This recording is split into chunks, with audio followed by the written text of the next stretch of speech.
자, 우선 배드민턴의 역사에 대해서 먼저 살펴보도록 할게. 우선 배드민턴은 1820년경에 어디에서 먼저 시작했냐면 인도의 봄베이 지방에서 성행했던 민속놀이인 푸나에서 그 기원을 찾을 수가 있는데, 그 당시에 인도에 주둔하고 있던 영국의 군인들이 이를 배워서 영국으로 가지고 돌아와서 그 배드민턴의 체계를 잡았다고 합니다. 초창기에도 귀족 계급이 실시했었던 경기이기 때문에 굉장히 매너를 엄격히 중시했다고 합니다. 우리도 시합할 때 매너를 상당히 중요시하게 경기를 진행했었죠. 자, 그 다음엔 경기 규칙에 대해서 간단하게 요약을 해봤습니다. 다른 경기 규칙도 많지만 우선 이번 시험을 대비해서는 나와 있는 요약된 것만 잘 알아두면 될 것 같아. 서버와 리시버가 있는데 서비스를 넣을 때 당연히 준비가 되어 있는 상태에서 서브를 넣어야겠지. 두 번째로 대각선 위치에 서 있은 선수에게 서브를 넣는 건 당연하고, 서브를 넣을 때 서브 넣는 선수는 코트에 무엇을 밟으면 안 될까? 라인을 밟고 서브를 넣으면 안 되죠. 라인 뒤쪽에서 넣어야 됩니다. 서버가 라켓으로 셔틀콕을 치는 순간 셔틀콕 전체가 바닥으로부터 몇 미터 아래에 있어야 될까? 그래서 중요한 거는 셔틀콕 전체가 바닥으로부터 1.15m보다 아래에 있어야 합니다. 자, 그 다음 네 번째로 셔틀콕을 치는 순간에 서버의 라켓의 샤프트와 헤드는 어디를 향하고 있어야지? 아래 방향을 향하고 있어야 됩니다. 약수터 배드민턴이라고 하는 샤프트와 헤드를 위쪽으로 향해서 서브를 넣으면 폴트로 실점을 하게 됐죠. 자, 그 다음 다섯 번째는 라켓의 움직임, 서비스를 시작할 때부터 서비스가 끝날 때까지 계속 한 방향으로 움직여야 됩니다. 넣다 뺐다 하면서 페이크를 넣는 건 금지죠. 자, 여섯 번째로 서브를 넣을 때 코트 표면에 고정된 자세로 움직이지 않는 상태에서 서브를 넣어야 됩니다. 그 다음으로는 이제 헛스윙을 하는 경우 셔틀콕을 맞히지 못하면 어떻게 되죠? 셔틀콕을 맞추지 못하고 셔틀콕만 떨어지고 스윙이 된 상태, 이 상태는 바로 실점을 하게 되죠.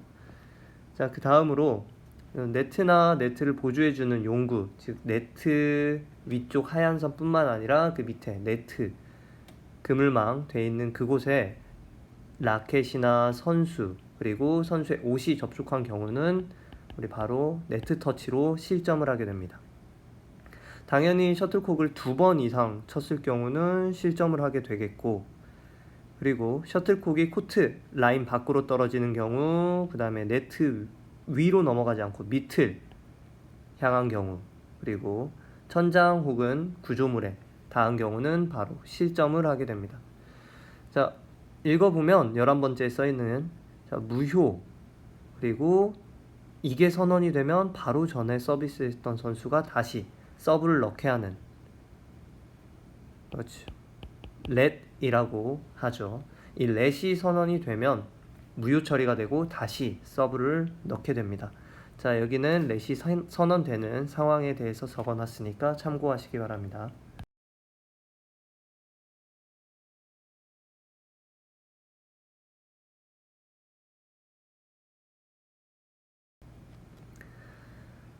여기 배드민턴 코트가 있는데 득점에 따른 서브 넣는 위치에 대한 문제를 한번 풀어보도록 할게요. 자, 우선 상황 첫 번째. 심판이 셔틀콕을 떨어뜨려서 그 셔틀콕 머리 부분이 A팀 방향으로 향했다고 합니다. 자, 이때 기역에 서 있는 친구 그리고 니은에 서 있는 친구 둘 중에 어떤 친구가 서브를 넣으면 될까? 0대 0이니까 우측에 있는 니은이 서브를 넣으면 되겠지. 만약에 셔틀콕의 헤드가 B팀을 향하게 떨어졌다면 디귿과 리을 중에 리을에 있는 친구가 서브를 넣으면 되겠습니다. 0대 0인 상황에서. 그래서 니은 혹은 리을 선수가 서브를 넣고, 자, A팀이 서브를 먼저 넣었어. 니은에 있는 선수가 서비스를 넣어서 A팀이 또 득점을 했다고 했을 때 1대 0이 됐습니다. 누가 어디서 서브를 넣을 차례일까? 우선은 누가부터 항상 생각을, 니은에 서 있는 뭐 예를 들어서 1번 친구가 서브를 넣어서 또 A팀이 득점했다. 그렇다면 1대 0인 상황에서는 1번이 기역 코트로 옮겨서 서브를 넣으면 되겠습니다. 자, 서브를 넣어서 또 랠리를 진행하다가 또 A팀이 득점을 했다고 했을 때, 그렇죠, 1번 선수가 방향만 또 옮겨서 니은 코트에서 서브를 넣으면 되겠죠. 이렇게 연속 득점을 했을 경우 서브를 넣었던 친구가 계속 코트의 위치만 바꿔가면서 서브를 넣으면 됩니다. 중요한 원칙 첫 번째는 우리 팀의 점수가 홀수일 경우는 어디? 바로 좌측에서 서브를 넣고, 우리 편 점수가 짝수일 경우에서는 우측에서 서비스를 넣는다. 이거 원칙 잊지 말아야 됩니다. 자, A팀이 2대 0인 상황에서 서브를 넣고 랠리가 진행 중에 이제 B팀이 득점했다. 2대 1이 됐을 때 리을, 디귿 어디서 서브를 넣을 차례일까? 홀수니까 좌측인 디귿에서 서브를 넣게 되겠죠.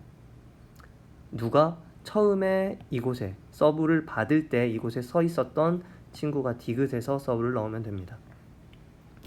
자, 그 다음 배드민턴 코트 라인의 명칭인데, 롱 서비스 라인 단식, 롱 서비스 라인 복식, 센터 라인, 그 다음에 사이드 라인 복식, 사이드 라인 단식, 이 5가지 잘 기억해 두시기 바랍니다.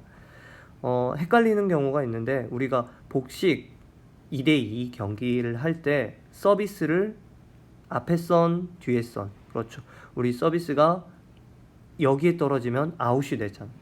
앞에 선까지고. 하지만 단식 1대1 경기를 할 때는 뒤에까지 서브라인이 인정이 됩니다. 즉 이곳에 셔틀콕이 떨어지더라도 1대1 경기에는 인정이고 2대2 복식 경기일 때는 앞에 선까지이기 때문에 이거는 인정이 되지 않죠. 사이드라인을 보면 단식은 앞에 선까지, 복식은 옆에 선까지입니다. 쉽게 생각해서 단식 경기 같은 경우는 이 옆쪽 라인이 그냥 없는 라인이라고 생각을 해서 서브와 플레이가 진행된다고 생각하고, 복식의 경우에는 좀 복잡하죠.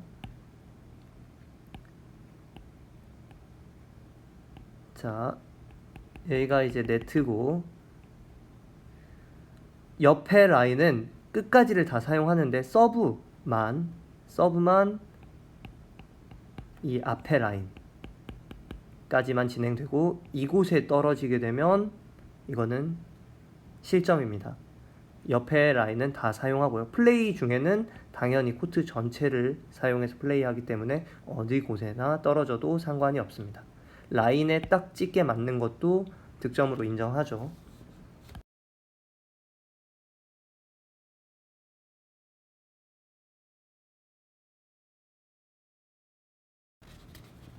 자, 마지막입니다. 스트로크 종류인데, 우리 그림을 하나씩 보면서, 자, 1번 스트로크 가장 높은 포물선을 그리고 있고 상대편 진영 엔드라인 근처까지 와서 떨어지는 바로 하이 클리어입니다. 하이 클리어.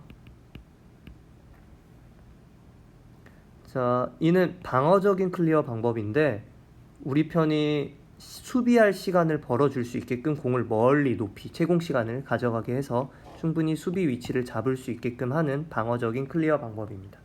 자, 두 번째 드리븐 클리어. 이 두 번째 그림은 드리븐 클리어인데, 하이 클리어보다 조금 더 평평하게 플랫하게 날려보냄으로써 좀 더 공격적인 클리어 방법이 되겠습니다. 자, 세 번째는 드라이브. 지면과 수평을 이루게끔 나가게 하는 방법으로 네트와 평행하게 일직선 방향으로 셔틀콕을 보내는 바로 스트로크 방법입니다. 네 번째, 가장 공격적인 스트로크로 바로 스매싱이 되겠습니다. 가장 빠르고 강력한 공격 기술로 상대방 코트로 내리꽂는 스트로크가 되겠습니다. 자, 다섯 번째 드롭샷인데 말 그대로 네트 근처로 뚝 떨어뜨리는 샷이 되겠고, 마지막 여섯 번째 샷은 네트에서 살짝 넘어가는 바로 헤어핀 스트로크가 되겠습니다.